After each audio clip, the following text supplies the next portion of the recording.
100% guarantee দিয়ে বলতেছি, এরকম সহজ পদ্ধতিতে অল্প সময় কাচ্চি রান্না কেউ তোমাদেরকে শেখায়, যেটা আমি আজ তোমাদের শেখাতে চলেছি। আসসালামু আলাইকুম everyone, this is me Nusrat Nish. আজকে আমি তোমাদের সাথে একদম সহজ রেসিপি শেয়ার করব কাচ্চি, যেটা অল্প সময়ের মধ্যেই রান্না করতে পারবা। এত সহজ একটা কাচ্চি রেসিপি শেয়ার করছে, আর তোমরা যদি সাবস্ক্রাইব না করো তাহলে কিভাবে হবে? অবশ্যই চ্যানেলটাকে সাবস্ক্রাইব করে পাশে থাকা বেল আইকনটাকে ক্লিক করে দিও। আর এমন যেন সহজ সহজ রেসিপি তোমাদের সামনে নিয়ে আসতে পারি, তার জন্য তোমরা সাপোর্ট করো। তো নাও স্টার্ট। কাচ্চি রান্না করার জন্য আমি এখানে খাসির মাংস নিয়েছি, তবে তোমরা গরু মাংস, মুরগির মাংস নিতে পারো, তবে কাচ্চির জন্য খাসির মাংস বেস্ট, এটা অলওয়েজ তোমরা জানো। আর এখানে রাঁধুনি মিক্স মশলা নিয়েছি, তবে এখানে অনেকেই কাচ্চির মশলা নিতে পারে, যেহেতু কাচ্চির মশলা আমার কাছে নেই সেহেতু আমি বিরিয়ানি মশলা দিয়ে রান্না করব।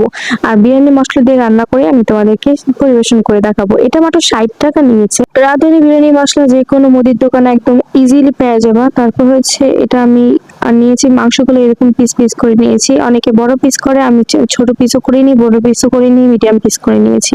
এইদিকে আমার বিলাইটা আমাদের দেখা মিয়ামিয়া করতেছে, কারণ তার উপর একটা জুলুম চলতেছে, তারা মাংস দেই না, তাই একটা ছোট পিস তার উপর মায়া করে আমি দিয়ে দিলাম। এই অপয়া গরমের সিজনে কিছু পাওয়া যায় না, এই জন্য আমি মটরশুঁটি আগে থেকে বুদ্ধি করে ফ্রিজে রেখে দিয়েছিলাম। একদম দেখো ঠান্ডা বরফ হয়ে গেছে। আর এই মটরশুঁটিটা আমি সবসময় ইউজ করি বিরিয়ানিতে। এরপর আমি ইউজ করব এখানে আলুগুলোকে এরকম সাইজ করে কেটে নিয়েছিলাম, ছোট ছোট আলু নিয়েছি, তবে অনেকগুলো নিয়েছি। এরপর আমি এখানে পেঁয়াজগুলোকে ছিলে নিয়েছি। পেঁয়াজ ছিলতে যে কত কষ্ট, মা গো মা, চোখ দিয়ে শুধু পানি টলটল টলটল করে। আচ্ছা যাই হোক, এরপর আমি পেঁয়াজগুলোকে আমি খুব ভালো করে খোসা ছাড়িয়ে নিয়েছি। এগুলো বেরেস্তার জন্য চিকন করতে হবে। এই সর এখান থেকে সর, বিড়ালটা শুধু ডিস্টার্ব করে। এরপর আমি চাষা যুক্ত পোলাও নিয়ে নিতেছি, মানে হচ্ছে পোলাওয়ের চাল নিতেছি। এই চালটা আমার কাছে বেস্ট মনে হয় বাংলাদেশের সব ব্র্যান্ডের তুলনায়, তবে সবার ক্ষেত্রে আমি জানি না, অন্যান্য ব্র্যান্ড আমাকে মারতে আসবে না, আমি কিছু বলি নাই। এরপর আমি টক দই গুলো রাখছিলাম ফ্রিজের মধ্যে। এই ফ্রিজের মধ্যে অবহেলিত টক দই গুলো আমি ইউজ করব। আমার বিলাইটা সবকিছুর মধ্যে সাবরামি করে। এরপর আমি এখানে ইউজ করব কেওড়া জল। এই কেওড়া জলের থেকে বেশি উপকার হইতেছে এই পাতা, আর তাই আমি এই পাতাটা ইউজ করব। এটা কেওড়া জলের তো বেশি 3 গুণ উপকারী। এরপর এই পাতাগুলোকে ধুয়ে পরিষ্কার করে নিলাম, কারণ এই পাতার মধ্যে চিপায় চিপা অনেক ময়লা থাকে। এরপর কাঠবাদাম 2 রকমের নিয়েছি, আর এই কাঠবাদাম গুলোকে আমি ব্লেন্ডার করে নিব। ব্লেন্ড করা হয়ে গেছে এই কাঠবাদাম। এরপর আমি পেঁয়াজগুলোকে কুচি করে নিয়েছি বেরেস্তার জন্য। আর এখানে আমার সমস্ত আইটেম রেডি, মানে আমি সবকিছু ঠিক মতো রেখে দিছি, এখন শুধু বানানোর পালা। হ্যাঁ, এখানে রয়েছে আদা বাটা, আর আদা বাটার সাথে রয়েছে পেঁয়াজ বাটা, পেঁয়াজ রসুন বাটা। যেটা একটা পাত্রওয়ালা পাতিলার মধ্যে মাংস নিয়ে তার মধ্যে টক দই দিয়ে দিতেছি। আর টক দই গুলো খুব ভালো করে দেওয়ার পর আমি দিয়ে দেবো রাঁধুনি মিক্স মশলা, মানে বিরিয়ানি মশলা। আর আজকে আমি রান্না করতেছি মাটির চুলায়। মাটির চুলায় রান্না করে তোমার পরিবেশন করে দেখাবো। তোমরা সবাই গ্যাসের চুলায় যাদের আছে সেখানে গ্যাসের চুলায় রান্না, আর ইন্ডাকশন থাকলে ইন্ডাকশনে। তারপর আমি এখানে দিয়ে দেবো আদা বাটা, আর আদা বাটা দিয়ে দেওয়ার পর দিয়ে দেবো পেঁয়াজ রসুন বাটা। রসুন বাটা দেওয়া হয়ে গেলে এখানে দিয়ে দিব লবণ, আর লবণটা দেওয়া হয়ে গেলে এখানে ধনিয়া, হলুদ এবং মরিচ দিয়ে দিব পরিমাণ মতো। মরিচের পরিমাণটা সামান্য রাখবো, রেখে সবগুলো মাখার পরে দিয়ে দেবো এখানে সস। আর সসটা আমার বাড়ির রেডিমেড সস, এটা আমি অনেক সহজভাবে বানাইছিলাম। এরপর সবগুলো উপকরণ একসাথে মিক্স করে আমি এখানে দিয়ে দেবো টেস্টি সল্ট। আর টেস্টি সল্ট দাও সেগুলো আবার মিক্স করে নেব। এরপর হচ্ছে আমি সেগুলোকে মাখনাগুলোকে ভালো করে মেখে নেব। মেখে আমি এক সাইডে রাখবো।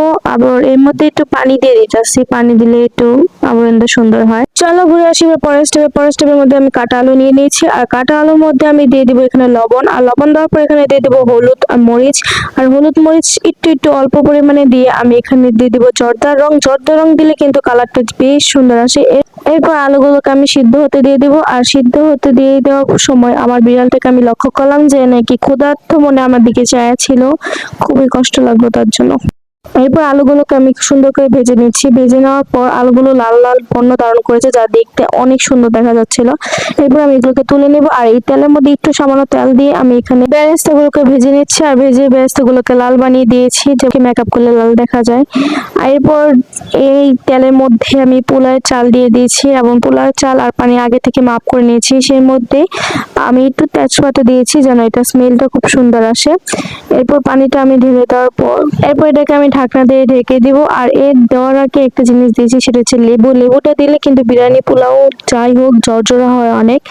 এরপর দেখো এখন কি সুন্দর ঝরঝরা হয়েছে। আমি নামিয়ে নিয়েছি যখন নাকি 80% সিদ্ধ হয়ে গেছে।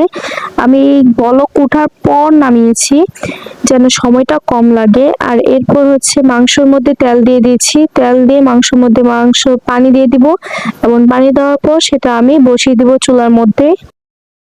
তবে হ্যাঁ, তেলের পরিমাণটা যেন বেশি হয় সেদিকটা খেয়াল রাখতে হবে। চুলার মধ্যে বসিয়ে সেটা আমি কিছুক্ষণ এনে নেবো। আর এর মধ্যে দুধ নিয়েছি, গুঁড়া দুধ। গুঁড়া দুধের মধ্যে আমি যে পোলার পানিটা ছিল সেটা দিয়েছি। দেওয়ার পর সেটা খুব ভালো করে আমি মিক্স করে নিলাম। এই বেশিক্ষণ নাড়াচাড়া করতে হবে, নাড়াচাড়া করে খুব ভালো করে মিক্স করে নিতে হবে। এরপর আমি এখানে নিয়েছি ময়দা। ময়দাটা কোন কাজে লাগে সেটা আমি তোমাদের পরে দেখাচ্ছি। এরপর আমি পোলাওগুলোকে নিয়ে নিয়েছি, খুব ভালো করে নাড়াচাড়া করে আমি মাংস যখন সিদ্ধ হয়ে গেছে তার উপর আমি অর্ধেকটা বসিয়ে দিব। অর্ধেক পোলাও বসিয়ে দেওয়ার পর আমি এখানে সমান করে নিয়েছি, এবং সমান করে তার উপরে মটরশুঁটি, তারপর পোলাও পাতা, যেটা কেওড়ার পাতা বলেছিলাম আমি, আর এটি দুটো দিয়ে খুব ভালো করে নাড়াচাড়া করে সমান ভাগে নিয়ে নিব। এরপর এখানে আমি দিয়ে দিব আলুগুলো। এরপর আমি বেরেস্তা দিয়ে দিব আর মরিচ দিয়ে দিব। বেরেস্তা আর মরিচ সবগুলো একসাথে ছিটিয়ে পুনরায় দুধ দিয়ে দিব, অল্প একটু দুধ দিয়ে নিব। এরপর আমি বাকি পোলাওগুলোকে আবার দিয়ে দিব, এখানে দিয়ে সমান করে নিব। সমান করে নেওয়ার পর একই প্রসেসে পুনরায় চেষ্টা করব। পুনরায় আমি এখানে মটরশুঁটি, তারপর কেওড়া পাতা, আলু সবগুলো দিয়ে দিয়েছি। বেরেস্তাও দিয়ে দিলাম পরিমাণ মতো। সর্বশেষ যেটা দেবো সেটা হচ্ছে ঘি এবং হচ্ছে কিশমিশ। ঘিটা একটু বেশি করে দিতে হবে। ঘিটা দেওয়ার পর আমি কিশমিশ গুলোকে দিয়ে আমি ঢাকনাটা ঢেকে দিব। এখন আমি আরেকটা পাত্রের মধ্যে ময়দা নিয়ে নিয়েছি, তারপর ময়দাগুলোকে গড়িয়ে চারদিকে আমি ছড়িয়ে ছিটিয়ে দিব, যেটাকে বলে ভাসপে রান্না করা।